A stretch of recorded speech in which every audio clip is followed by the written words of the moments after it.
Are you ready? السلام عليكم. أنا نبيل نشأت بقدم لحضراتكم هدية ظريفة، فيلم مترجم بيتحدث فيه ميتش ريزنيك الأب الروحي لمطوري السكراتش ورئيسهم عن السكراتش، وبيتكلم على أمه اللي اتعلمت في سن 83 سنة البرمجة بالسكراتش، وهيبهر الحاضرين بأن السكراتش ممكن برمجته بحيث ان احنا نتحكم في البرنامج بالصوت وبالحركة، والفيلم ممتع جدا. ارجو ان انتوا تصبروا عليه، ومترجم مترجمة واضحة. It was a Saturday afternoon in May, and I suddenly realized that the next day was Mother's Day, and I hadn't gotten anything for my mom. So I started thinking about, what should I get my mom for Mother's Day? I thought, well, why don't I make her an interactive Mother's Day card using the Scratch software that I'd been developing with my research group at the MIT Media Lab. We developed it so that people could easily create their own interactive stories and games and animations, and then share their creations with one another. So I thought this would be an opportunity to use Scratch to make an interactive card for my mom. Before making my own Mother's Day card, I thought I would take a look at the Scratch website. So over the last several years, kids around the world, ages 8 and up, have shared their projects. And I thought, well, I wonder if of those 3 million projects, whether anyone else has thought to put up Mother's Day cards. So in the search box, I typed in Mother's Day, and I was surprised and delighted to see a list of dozens and dozens of Mother's Day cards that showed up on the Scratch website, many of them just in the past 24 hours by procrastinators just like myself. So I started taking a look at them. I saw one of them that featured a kitten and her mom and wishing her mom Happy Mother's Day. And the creator very considerately offered a replay for her mom. Another one was an interactive project where when you move the mouse over the letters of Happy Mom Day, it reveals a special Happy Mother's Day slogan. In this one, the creator told a narrative about how she had Googled to find out when Mother's Day was happening. And then once she found out when Mother's Day was happening, she delivered a special Mother's Day greeting of how much she loved her mom. So I really enjoyed looking at these projects and interacting with these projects. In fact, I liked it so much that instead of making my own project, I sent my mom links to about a dozen of these projects. And actually, she reacted exactly the way that I hoped that she would. She wrote back to me and she said, "I'm so proud to have a son that created a software that allowed these kids to make Mother's Day cards for their mothers." So my mom was happy, and that made me happy. But actually, I was even happier for another reason. I was happy because these kids were using Scratch just in the way that we had hoped that they would. That as they created their interactive Mother's Day cards, you could see that they were really becoming fluent with new technologies. What do I mean by fluent? I mean that they were able to start expressing themselves and to start expressing their ideas. When you become fluent with language, it means that you can write an entry in your journal or tell a joke to someone or write a letter to a friend. And it's similar with new technologies. By creating these interactive Mother's Day cards, these kids were showing that they were really fluent with new technologies. Now, maybe you won't be so surprised by this because, a lot of times people feel that young people today can do all sorts of things with technology. All of us have heard young people referred to as digital natives. But actually, I'm sort of skeptical about this term. I'm not so sure we should be thinking of young people as digital natives. When you really look at it, how is it that young people spend most of their time using new technologies? You often see them in situations like this or like this. And there's no doubt that young people are very comfortable and familiar browsing and chatting and texting and gaming. But that doesn't really make you fluent. So young people today have lots of experience and lots of familiarity with interacting with new technologies, but a lot less so of creating with new technologies and expressing themselves with new technologies. It's almost as if they can read but not write with new technologies. And I'm really interested in saying, how can we help young people become fluent so they can write with new technologies? And that really means that they need to be able to write their own computer programs or code. So increasingly, people are starting to recognize the importance of learning to code. In recent years, there have been hundreds of new organizations and websites that are helping young people learn to code. You look online, you'll see places like Code Academy and events like Coder Dojo and sites like Girls Who Code or Black Girls Code. It seems that everybody is getting into the act. Just at the beginning of this year, at the turn of the new year, New York City Mayor Michael Bloomberg made a New Year's resolution that he was going to learn to code in 2012. A few months later, the country of Estonia decided that all of its first graders should learn to code. And that triggered a debate in the UK about whether all the children there should learn to code. Now, for some of you, when you hear about this, it might seem sort of strange about everybody learning to code. When many people think of coding, they think of it as something that only a very narrow subcommunity of people are going to be doing. And they think of coding looking like this. And in fact, if this is what coding is like, it will only be a narrow subcommunity of people with special mathematical skills and technological background that can code. But coding doesn't have to be like this. Let me show you about what it's like to code in Scratch. So in Scratch, to code, you just snap blocks together. In this case, you take a move block, snap it into a stack, and those stacks of blocks control the behaviors of the different characters in your game or your story. In this case, controlling the big fish. After you've created your program, you can click on Share and then share your project with other people so that they can use the project and start working on the project as well. So, of course, making a fish game isn't the only thing you can do with Scratch. Of the millions of projects on the Scratch website, there's everything from animated stories to school science projects to anime soap operas to virtual construction kits to recreations of classic video games to political opinion polls to trigonometry tutorials to interactive artwork and, yes, interactive Mother's Day cards.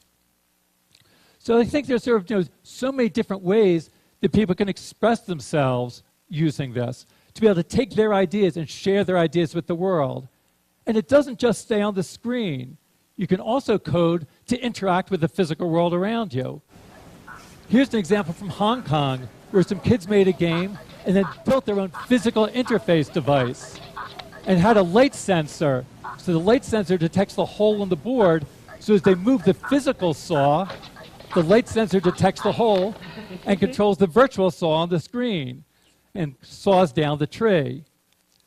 We're going to continue to look at new ways of bringing together the physical world and the virtual world and connecting to the world around us. This is an example from a new version of Scratch that we'll be releasing in the next few months. And we're looking again to sort of be able to push you in new directions. Here's an example that uses the webcam.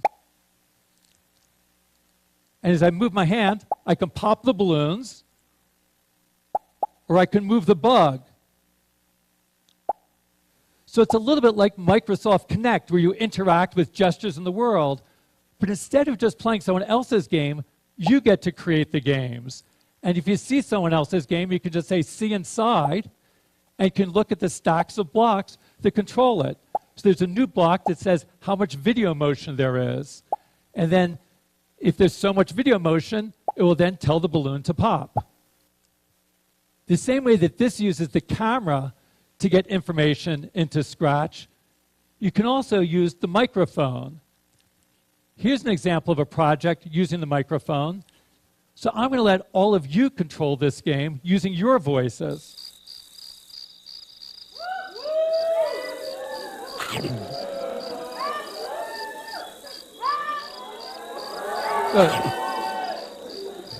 So maybe control your...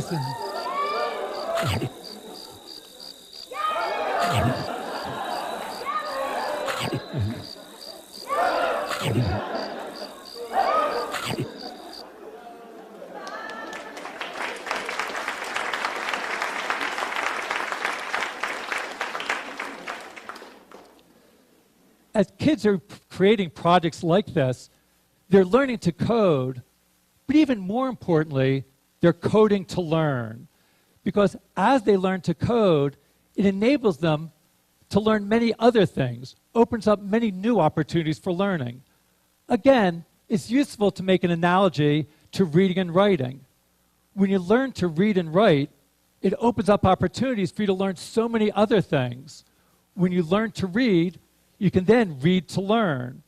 And it's the same thing with coding. If you learn to code, you can code to learn. Now, some of the things you can learn are sort of obvious. You learn more about how computers work, but that's just where it starts. When you learn to code, it opens up for you to learn many other things. Let me show you an example.